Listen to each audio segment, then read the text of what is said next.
اعوذ باللہ من الشیطان الرجیم بسم اللہ الرحمن الرحیم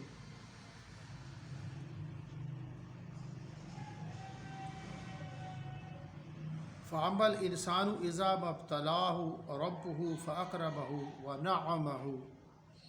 وَنَعَمَهُ فَيَقُولُ رَبِّي أَكْرَمَنِ۔ مگر انسان عجیب مخلوق ہے کہ جب اس کا پروردگار اس کو آزماتا ہے کہ اسے عزت دیتا اور نعمت بخشتا ہے تو کہتا ہے کہ آہا میرے پروردگار نے مجھے عزت بخشی۔ وَأَمَّا إِذَا مَا ابْتَلَاهُ فَقَدَرَ عَلَيْهِ رِزْقَهُ فَيَقُولُ رَبِّي أَهَانَنِ۔ جب دوسری طرح آزماتا ہے کہ اس پر روزی تنگ کر دیتا ہے کہتا ہے کہ ہائے میرے پروردگار نے مجھے ذلیل کر دیا۔ کَلَّا بَل لَا تُکْرِمُونَ الْیَتِیم، نہیں بلکہ تم لوگ یتیم کی خاطر نہیں کرتے۔ وَلَا تَحَاضُّونَ عَلَىٰ طَعَامِ الْمِسْکِین، اور نہ مسکین کو کھانا کھلانے کی ترغیب دیتے ہو۔ وَلَا تَأْکُلُونَ التُّرَاثَ أَکْلًا لَمًّا، اور میراث کے مال کو سمیٹ کر کھا جاتے ہو۔ وَتُحِبُّونَ الْمَالَ حُبًّا جَمًّا، اور مال کو بہت ہی عزیز رکھتے ہو۔ مال کو بہت عزیز رکھتے ہو۔ یہاں میں ایک بات آپ کو بتاتا چلوں کہ جو لوگ مال کو بہت عزیز رکھتے ہیں، کمائے بھی جا رہے ہیں، جمع کیے جا رہے ہیں، اور چہرے پہ 12 بجے رہتے ہیں ہر وقت، یہ بڑا خطرناک سچویشن ہے، یاد رکھیں۔ انہیں ضرور کسی علماء سے جا کے صحیح جو علماء حق ہیں، جو جاننے والے ہیں، ان سے لازمی رجوع کرنا چاہیے۔ یہاں اس آیت کے اندر بڑی خوبصورت بات بتا دی گئی ہے کہ مگر انسان جب اس کا پروردگار اس کو آزماتا ہے کہ اسے عزت دیتا ہے اور نعمت بخشتا ہے تو کہتا ہے کہ ہاں میرے پروردگار نے مجھے عزت بخشی۔ اللہ اسے نعمت دیتا ہے، اسے مال دیتا ہے، خوش و خرم ہو جاتا ہے، تو وہ کہتا ہے کہ میرے اللہ نے مجھے عزت بخشی۔ جب اللہ اسے آزماتا ہے کہ اس پر روزی تنگ کر دیتا ہے، وہ اسرت میں آ جاتا ہے، وہ غریبی میں آ جاتا ہے، تو کہتا ہے کہ ہائے میرے پروردگار نے مجھے ذلیل کیا۔ یہاں کہنے کا مقصد یہ ہے کہ اللہ تعالیٰ اپنے ایک لاء کی بات کر رہے ہیں کہ اللہ تعالیٰ عطا بھی کرتے ہیں۔ جب انسان کے پاس بہت زیادہ دولت آتی ہے، مال آتا ہے، تو وہ اپنے آپ کو بڑا عزت والا سمجھتا ہے، تو اللہ تعالیٰ اس وقت دیکھتے ہیں کیا یہ میرے مال میں لوگوں پر خرچ کرتا ہے۔ جب اللہ اس کو آزماتا ہے، روزی تنگ کر دیتا ہے، غریب کر دیتا ہے، تو وہ دیکھتا ہے کہ کیا اس حالت میں بھی وہ شکایت کے انبار تو نہیں لگا دیتا کہیں اور میرا شکر ادا کرتا ہے۔ دوستو یہاں ایک بات یہ ہے کہ یاد رکھیے گا کہ عزت اور ذلت کا تعلق مال یا غریبی سے نہیں ہے۔ جس کے پاس بہت زیادہ مال ہے، مال کی وجہ سے، یعنی کہ عزت اس لیے نہیں، عزت کو یہ نہ سمجھو کہ عزت کو مال سے منسلک نہیں کرو کہ اگر بہت مال آ گیا تو گویا عزت آ گئی۔ عزت کوئی اور چیز، اور ذلت جو ذلیل ہے، یعنی کہ جس کو کچھ نہیں ہے اسے ذلیل سمجھنا یا وہ اپنے آپ کو ذلیل سمجھے، اٹس ٹوٹل، کیونکہ اللہ نے تو واضح فرما دیا ہے فَأَحْكَمُكُمْ عِنْدَ اللَّهِ أَتْقَاكُمْ، کہ اللہ کے نزدیک تم میں سے قابل عزت وہ ہے جو زیادہ متقی اور پرہیزگار ہے۔ یہ تو بات ہونی ہی نہیں چاہیے۔ تو یہاں اللہ جب کسی کو مال بھی دے اور عزت بھی دے پھر تو کمال ہو گیا، لیکن جب اسے اللہ آزماتا ہے اور اسے روزی تنگ کر دیتا ہے، مفلس کر دیتا ہے، کلاش کر دیتا ہے۔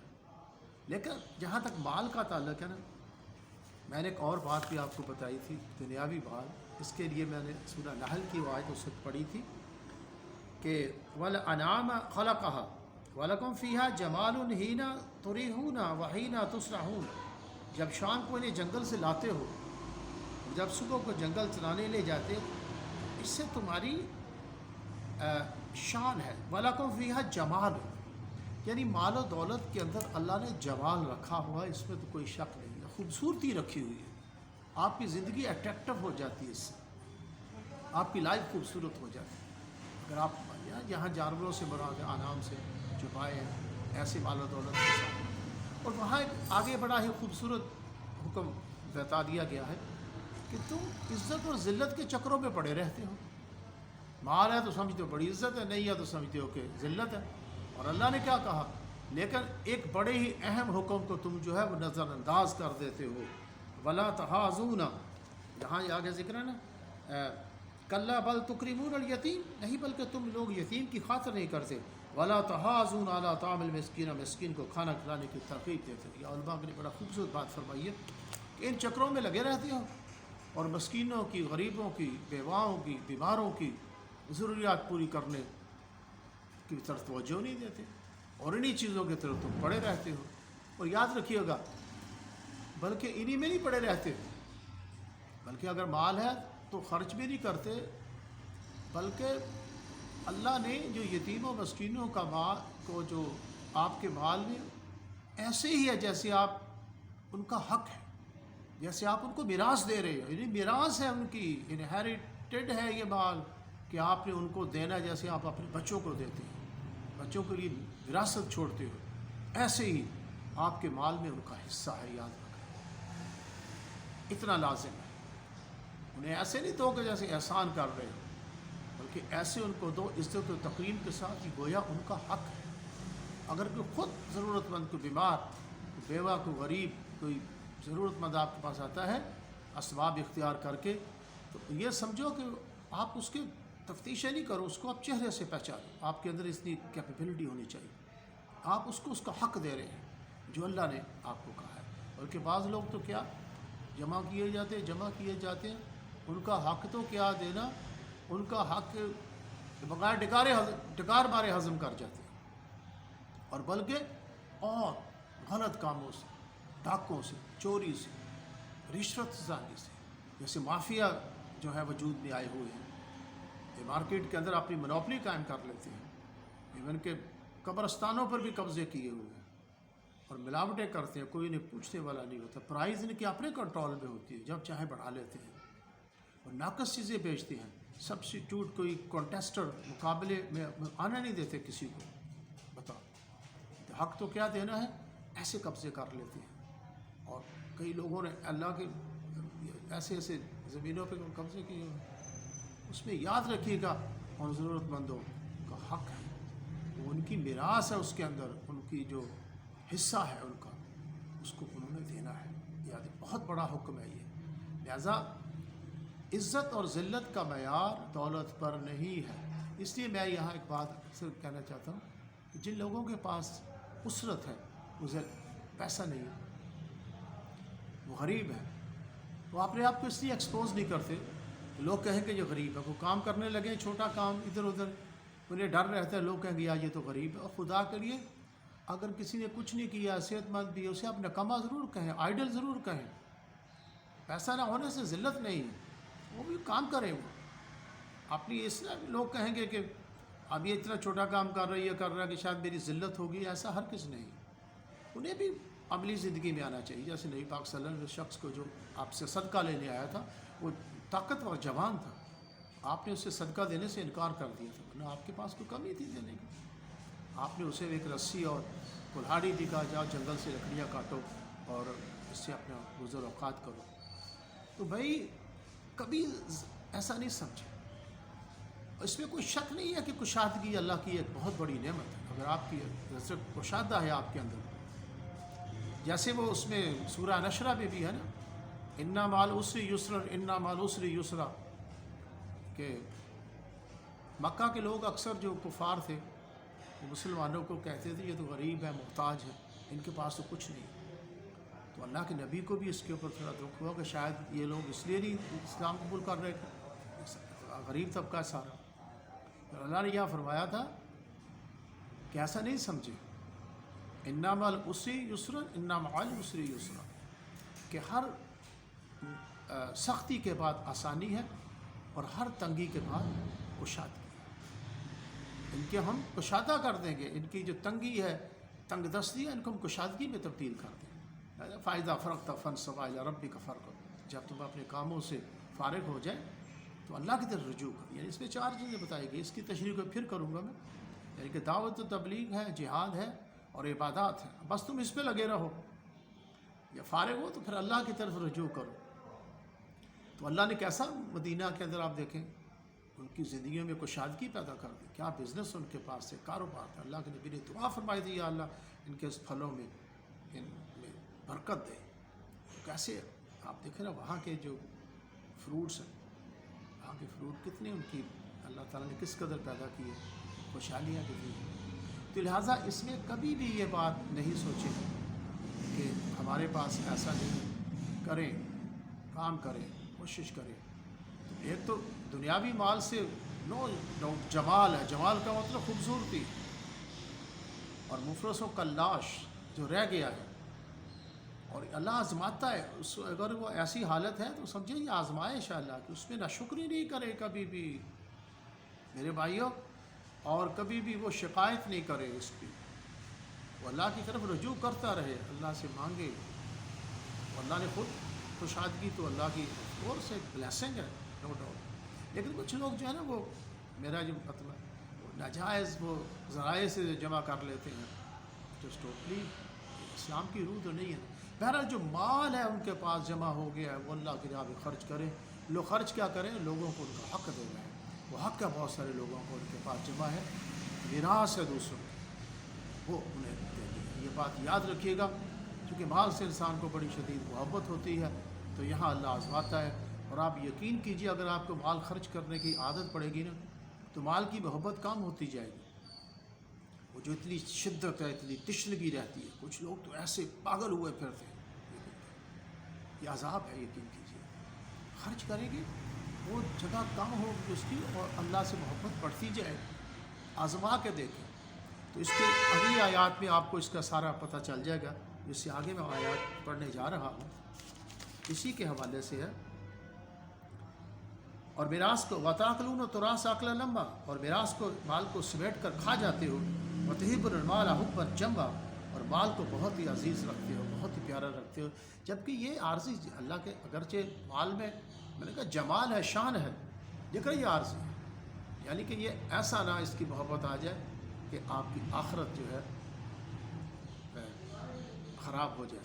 اللہ صفا یوتی کا نا اس میں وضحا واللیل اذا سجا ما ودعک ربک وما قلی وللآخرۃ خیر لک من الاولی، آخرت جو ہے اس سے بیٹر ہے، بہتر ہے ہمارے لیے۔ کہیں ایسا نہ ہو کہ یہ مال جو ہے آپ کی آخرت کو تباہ برباد کر دے۔ کلا اذا دکت الارض دکا دکا، تو جب زمین کی بلندی کو کوٹ کوٹ کر پست کر دی جائے گی، جب زمین کو کاٹ کے ہموار کر دیا جائے گا، وجاء ربک والملک صفا صفا، اور تمہارا پروردگار جلوہ افروز ہوگا، اور فرشتے قطار در قطار باندھ کر موجود ہوں گے۔ وجیء یومئذ بجہنم یومئذ یذکر الانسان وانى له ذکریٰ، اور دوزخ اس دن حاضر کی جائے گی، اللہ کے سامنے دوزخ کو بھی لایا جائے گا، تو انسان اس دن متنبہ ہوگا، مگر انتباہ سے اسے کہاں فائدہ مل سکے، لیکن اب ٹائم گزر گیا، وہ حسرت کرے گا، کاش کہ میں دوبارہ دنیا میں جاتا، میں اعمال کر لیتا، میں اچھے اعمال کر لیتا، اس وقت وہ پھر سوچے گا۔ اس لیے جن لوگوں نے یہاں اس کو یوز کیا ہے، اللہ کے قرآن کے اوپر، ہدایات کے اوپر غور و فکر کیا ہے، اور وہ ایک میں نے آیت آگے میں وَأَمَّا مَنْ أَعْطَىٰ وَاتَّقَىٰ وَصَدَّقَ بِالْحُسْنَىٰ، جنہوں نے لوگوں کو مال خرچ کیا، لوگوں پاک واتقیٰ، تقوی اختیار کیا، اور دین حق کو تسلیم کیا، اور جو بھی منکرات تھے، غلط تھے، ان سے پرہیز کیا، تو اس کے لیے پھر کیا ہے، وَمَنْ أَعْطَىٰ وَاتَّقَىٰ وَصَدَّقَ فَسَنُيَسِّرُهُ لِلْيُسْرَىٰ، اللہ تعالیٰ ان کو آسانیوں کے راستے کی، راحتوں کے راستے کی توفیق دیتے ہیں۔ اس سے پھر بندے کو طاقت اللہ دیتا ہے، کہتے ہیں نا توفیق مل جائے، میں اکثر میں بتاتا رہتا ہوں، توفیق بھی ایسے ملتی ہے، اس کے لیے آپ متقین کی جو خوبیاں ہیں تقویٰ کی، اس کو اڈاپٹ کریں۔ یقول یا لیتنی قدمت لحیاتی، کہے گا کاش میں اپنی زندگی کے لیے کچھ آگے بھیجا ہوتا، اس کو کاش کہے گا، کاش کہ میں نے نیکیاں یا اچھے اعمال آگے بھیجے ہوتے. فَيَوْمَ ذِلَّ يُعْذِي بِعَذَابَهُ أَحَدٌ، تو اس دن نہ کوئی اللہ کے عذاب کی طرح کسی کو عذاب دے گا. اتنا سخت عذاب ہوگا کہ ایسا کوئی عذاب کسی کو دے ہی نہیں سکے. وَلَا يُوثِقُ وَثَاقَهُ أَحَدٌ، نہ کوئی ایسا جکڑنا جکڑے گا، ایسے ہتھکڑیوں میں انہیں جکڑا جائے گا، انہیں بند کیا جائے گا، ایسا کوئی اور جکڑ ہی نہیں سکے گا. اور یہاں کیا ہوگا پھر؟ یا یہ تو نفس المطمئنہ، اطمینان پرور وہ اس وقت حاضر ہوں گے جنہوں نے اللہ کی ربوبیت کو تسلیم کیا. نفس مطمئنہ وہ مطمئن رہے، اللہ کی ربوبیت کو تسلیم کیا، اللہ کے جو اس کے جو حکمتیں تھی اس کو تسلیم کیا جنہوں نے. ارجعی الی ربک راضیۃ مرضیہ، اپنے پروردگار کی طرف لوٹ چل، تو اس سے راضی وہ تجھ سے راضی ہو گیا. فادخلی فی عبادی وادخلی جنتی، تو میرے ممتاز بندوں میں شامل ہو جا. صدیقین ہے اور شہداء ہے، انبیاء ہے، صالحین ہے، جاؤ اس کے اندر تم بھی شامل ہو جاؤ. وادخلی جنتی، اور میری بہشت میں داخل ہو جاؤ. جنت تمہارے لیے، جنت تمہارا انتظار کر رہی ہے، تم اس کے اندر پہنچ جاؤ. تو میرے دوستو بات وہی ہے کہ this life is very temporary and short. یہ امتحان ہے، یاد رکھیے گا. ہمارے اعمال کی کو بیس بنا کر ہی ہمارے متعلق فیصلے ہوں گے. اس سے پہلے کہ وہ فرشتہ اجل جو ہے آ کے اپنے کام کرنے کے لیے تیار ہو جائے، تو یہ جو ٹائم ہے اسے بڑا غنیمت سمجھو. کہ ایسا نہ ہو کہ دنیا کے معاملات آخرت کو ہم سے چھین لیں اور پھر وہاں ملامت اور کسی کام نہیں آئے گا. اسلام ایک ایسا مذہب ہے جو کہ ہمیں تینوں دنیا کی کامیابی کی طرف ہمیں پرسویٹ کرتا ہے. دنیا میں بھی کامیابی ہو اور آخرت میں بھی ہو. الدنیا مزرعۃ الآخرہ، دنیا آخرت کی کھیتی ہے کہ جہاں تم جیسا سو کرو گے وہاں تم ویسا ہی ریپ کرو گے. جہاں تم جیسی فصل بو گے اس لیے تم ویسی فصل کاٹو گے. ان آیات میں جو مرض بھی جو جس میں بدے کو مبتلا ہوتی وہ بھی بتائی گئی، اس کا علاج بھی بتایا گیا، اس کا انجام بھی بتایا گیا. پلیز آپ اپنی زندگی کے اندر خاص کر جو اسلام کا معاشی نظام ہے آپ دیکھیں نا، اس میں ریاست جیسے میں نے بتایا کہ آپ یتیم یا مسکینوں کے حوالے سے، بیماروں کے حوالے سے، یا جو لوگ استعداد نہیں رکھتے یا ضرورت مند ہے یا بڑے مسائل کا شکار ہے معاشی طور پر، اول تو اس میں ریاست کا کام ہے. پھر ریاست تو اتنا ایکٹیو نہیں ہوتی ہر انڈیویجول کا. ہمارے یہاں نا ایک بڑا عجیب کانسیپٹ ہے، اس میں اکثر کہا کہ اتامرون الناس بالمعروف وتنہون عن المنکر. بس وہ جہاں نا برائیوں سے بچانے کے لیے دو ہی باتیں ہیں، ایک اسٹیلنگ کی بات کر دیتے ہیں، ایک چیز اور اس میں برابری کی بات کر دیتے ہیں، بس کرپشن. یہ برائیاں ہیں صرف. جنہوں نے اللہ کی زمینوں کے اوپر ناجائز قبضے کیے یہ برائی نہیں. جنہوں نے ملاوٹوں سے مکسنگ کر کے پرائسز کو اپنے کنٹرول میں لے کر طاقت کے ذریعے اتنے وسائل جمع کیے ہوئے، یہ برائیاں نہیں. یہاں تو اللہ کا اپرچونٹی دیتا ہے. یہ میں اس صورت کے حوالے سے بات کر رہا ہوں. وہ خیرات کرے. قارون کو موسیٰ یہی کہا تھا، تمہاری اتنی دولت ہے، بچے چاہتے ہیں اس سے اللہ کے راہ میں خرچ کرو. اس نے کہا یہ تو میری اپنی صلاحیتوں سے کمائی ہوئی ہے. تو آپ نے تیری صلاحیتیں اپنی نہیں ہے، تجھے اللہ نے دی. آپ اپنی صلاحیتوں کو جائز طریقے سے کمانے کے لیے لے کے. اس لیے جو ضرورت مند ہے وہ ایک بڑی مشہور واقعہ ہے کہ حضرت عمر نے دیکھا، آپ کسی دارالحکومت میں بڑا مشہور واقعہ، آپ گئے ٹور کے، تو کوئی کافر جو ہے وہ مانگ رہا تھا، بھیک مانگ رہا، پوڑا تھا، مجوسی تھا. تو آپ نے اس حاکم کو طلب کیا کہ تم جب طاقتور تھا ایسے جزیہ لیتے رہے، اب یہ بھیک مانگتے رہے تو وظیفہ مقرر کرو. حضرت عمر کے دور میں جو اسلامک فرم کے حوالے سے آپ دیکھیں گے کہ آپ نے ایسے اقدامات کیے تھے کہ کوئی ناجائز ارن کر کے جمع کرنے کا اپرچونٹی نہیں ملتی تھی. اگر ہوتی تھی تو پھر وہ اللہ کے راستے میں خرچ کرتا تھا. اور ریاست ڈفرینٹ طریقوں سے، اب ریاست کو چھوڑ دینا، ہمیں خود انڈیویجولی آپ اللہ کے سامنے پیش ہونا ہے. آپ کو ابھی تو بتایا کہ جب اللہ کا دربار لگے گا پھر وہاں آدمی ملامتیں کرے گا. تو یہ بہت بڑا حکم ہے، اسے معمولی نہیں سمجھو کہ آپ اللہ کے راستے میں خرچ کرتے ہیں، لوگوں کی ضرورتوں کو پورا کرتے ہیں. ناٹ آرڈنری کہ آپ تو سمجھ چکے اس کو، آپ پرسنلی خود. اس لیے جہاں فرض زکوٰۃ کا حکم ہے، اس کے صدقات و خیرات کا حکم ہے، اتنی قسم کے صدقے ہیں. آپ احسان نہیں کریں لوگوں کو، ایسے دیں کہ ان کا حق کا آپ کے پاس، ان کا حق آپ اس کو دے رہے ہیں. اور یہ جو تمام کام ہیں ان کو مذمت کرنی چاہیے جو بھی یہ ہے. اور اس لیے اسلام کے اندر جائز کام کو ہی جو ہے وہ بڑی اہمیت دی گئی ہے، ہر رزق کے حلال اور ہاتھ سے روزی کمانا.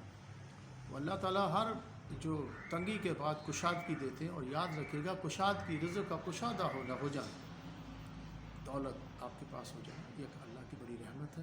لیکن ساتھ ہی یہ آنا شروع ہوگی تو اللہ کے شکر کے طور پر ساتھ ہی اللہ نے آپ کو کہہ دیا کہ ان تک پہنچانا شروع کر دو جن تک نہیں. ٹھیک ہے، آپ کے اپنے بچوں کا بھی حق ہے، آپ اچھی زندگی بسر کریں، ان کے لیے وراثت بھی چھوڑی سب. لیکن آپ سمجھتے ہیں کہ آپ، اور الحمدللہ اس میں بھی اضافے ہوتے جائیں گے. برکت جب آ جاتی ہے نا اللہ کی، اللہ تو آزماتا ہے. اللہ کے خزانے میں کس چیز کی کمی؟ ہر چیز کا تو اللہ ہی مانے. یہ آزمائش ہوتی ہے میرے بھائی، خرچ کرتے اور بڑھ جاتا ہے. وہ رزق بڑھے گا کتنوں کو جائے گا، رحمت عامہ ہو جاتی ہے سب کے لیے. تو یہ بہت ہی اہم قرآن پاک کے اندر یہ ایک مسئلہ ہے.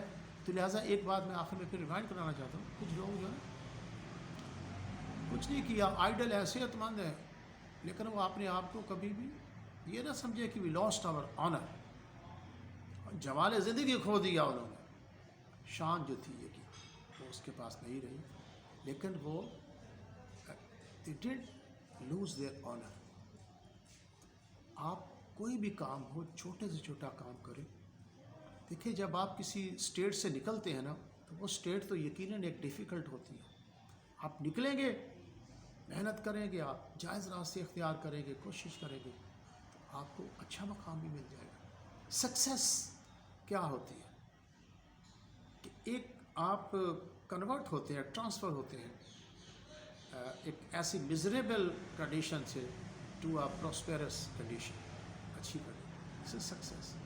تو سکسیس آپ کو تب ملے گی جب آپ اللہ کے اسباب یا رزق کو استعمال کرتے ہیں، جستجو کرتے ہو، اللہ سے دعائی مانگتے ہیں، اللہ پہ توکل کرتے ہیں، تو پھر اللہ آزماتا ہے. تو اس حالت میں کبھی بھی جو اگر آپ کے اوپر مائزری کی کنڈیشن ہو، یہ نہ شکر نہیں کرے، پھر ریپیٹ کرتے ہیں. ہر حال میں ہیپی رہیں. اور یہ ناامیدی اور مایوسیاں یہ بالکل یہ اٹ از ٹوٹلی رانگ. کسی کتاب میں بھی ان کا ایسا ذکر نہیں ہے. اور جن کو اللہ نے رزق مال و دولت دی ہے، اس کی ہوس میں اور گرفتار نہیں ہوں.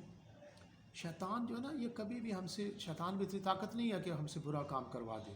وہ صرف وسوسات ڈالتے ہیں، انجیکٹ بیڈ آئیڈیاز، محبت ڈال دیتا ہے اور زیادہ، اور محبت وسوسے ڈالتا ہے. جب ایسا کرنے لگو، ہائی یہ ہو جائے گا، ہائی یہ ہو جائے گا، فلاں، ان وسوسوں کو ہم حقیقت سمجھ کے اس کے اوپر ایکٹ اپان ہو جاتے ہیں. ایسا ہر کسی. اگر جب ایمان ہوگا، تقویٰ ہوگا انسان کے اندر، تو اس شیطان کی وسوسوں کو ڈومینیٹ کرتا ہے، اس کے اوپر غالب آ جائے گا. حقائق کا ادراک ہوتا ہے اس کے اندر. اس لیے جو نماز ہے، صلاۃ ہے، جو لوگ یہ پڑھتے ہیں، یقین کیجئے وہ بہت ساری چیزوں کی اللہ نے توفیق دیتا ہے. وہ پھر جو ان کے مال میں حصے ہیں نا وہ نکالتے ہیں، لوگوں کو دیتے ہیں. اللہ کا قرب اس عبادات میں. فائزہ فرق تک فنسب اعلیٰ ربی کا فرق. پھر اس کاموں سے فارغ ہو جائے تو اپنے رب کی طرف رجوع کر، یعنی عبادات میں لگ جا. اپنے نبی کو فرما رہے ہیں. عبادات جو ہیں یہ ہمارے اندر ایک بڑا ہی ادراک پیدا کرتی ہیں اور ایک پاکیزگی، پیوریفیکیشن پیدا کرتی ہے اور سمجھ پیدا کرتی ہے. اور شیطان کے حرکوں سے کیسے ہم نے نبٹنا ہے، کیونکہ آپ ذکر کرتے رہتے ہیں تو شیطان ایک دفعہ نہیں آتا، وہ آپ کے اٹیک کرتا ہے. آپ ذکر کرتے ہیں پھر پیچھے چلا جاتا ہے، غافل پاتا ہے. وَمَا بَاقِيَ وَاسْتَغْنَى. جب آدمی غافل ہو جاتا ہے، لاپرواہ ہو جاتا ہے، پھر شیطان حملے کرتا ہے. لہٰذا whatever happen, if you are alive، اگر زندہ ہے ابھی اللہ نے آپ کو صحت دی ہے تو انشاءاللہ پریشان ہونے کی بات نہیں. آپ زندگی کے معاملات میں پریکٹیکلی آپ انوالو ہو، عبادات کی طرف بھی اور دنیا کے معاملات میں. السلام علیکم.